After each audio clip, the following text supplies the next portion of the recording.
Hello বন্ধুরা, তোমরা সবাই দেখতে পাচ্ছ আজকে আমি খিরাই স্টেশনে চলে আসছি। আজকে আমি তোমাদের সাথে শেয়ার করব কিভাবে গোসাই বাবার মন্দির যেতে হয়। খিরাই স্টেশনে দেখো 3 নম্বর প্ল্যাটফর্ম থেকে নেমে এসে ডান দিকে এই সরু রাস্তাটা দিয়ে হেঁটে হেঁটে গোসাই বাবার মন্দির যেতে হয়।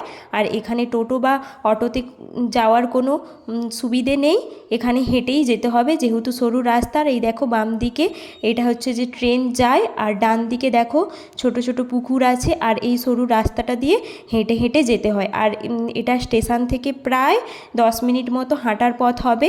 এবার দেখো আমরা মন্দিরের কাছাকাছি চলে এসেছি। এই মন্দিরের চারপাশে দোকান, আর এই দেখো ডান দিকে মিষ্টান্ন দোকানগুলো, এখান থেকে মিষ্টান্ন কিনে পুজো দেওয়া হয়। আর এখানে দেখো কত সুন্দর সুন্দর ঠাকুর, মনোবাসনা পূরণ হলে নাকি এই ঠাকুরগুলো দিয়ে পুজো দেওয়া হয়। আর এটা দেখো এইটা মন্দিরের গেট, তোমরা দেখতেই পাচ্ছ ডান দিকে প্রচুর অটো দাঁড়িয়ে আছে। আর এখানে প্রত্যেক দিন প্রচুর মানুষ আসে পুজো দিতে। আর এই মন্দিরটা নাকি খুবই জাগ্রত। আর তোমরা দেখো ডান দিকের ওই মন্দিরটা কিন্তু গোসাই বাবার মন্দির নয়, ওটা ওখানকার হরি মন্দির। আর এখানে বাম দিকে একটা ঘর আছে যেখানে সব পুজোর চিড়েভোগ মাখানো হয়। আর এখানে দেখো হাত মুখ ধোয়ার জায়গা, আর এখানে আলাদা করে ফল ধোয়ার জায়গা আছে। এবার এই সিঁড়ি দিয়ে উঠে যেতে হবে ভেতরে। বাম দিকে আমাদের হচ্ছে যে যারা মিষ্টান্ন দিয়ে পুজো দেবে তারা এখানে নাম টিকিট কালেক্ট করতে হবে।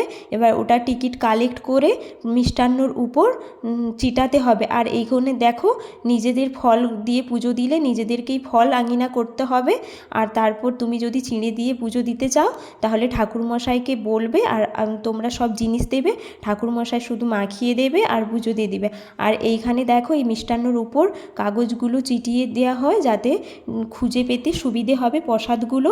আর এখানে এই যে চিঁড়েভোগ মাখানো হচ্ছে, দেখো ঠাকুরমশাই চিড়েভোগ মাখাচ্ছে। এখানে নাকি চিড়েভোগটা খুব সুন্দর খেতে হয়, ওখানে সবাই বলেছে। আর আমি এর আগে খেয়েছি, সেদিনে খাইনি, তবে এর আগে আমি খেয়েছিলাম। চিড়েভোগ খুব সুন্দর খেতে হয়। আর তোমরা দেখো এইটা দিয়ে বেরিয়ে এসে আর এখানে ওই চিড়েভোগ মাখানোর জন্য যে গরম মশলা দেওয়া হয় সেগুলো দেওয়ার হয়। আর এই বাম দিকে দেখো সবাই এই যে ভিড় করে আছে, এখানে পুজো দেওয়া হয়।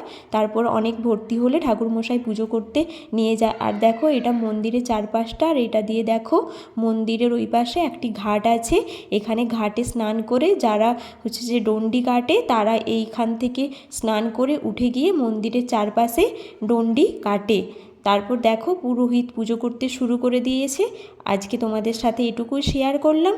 সবাই কমেন্ট করো, শেয়ার করো, সাবস্ক্রাইব করো।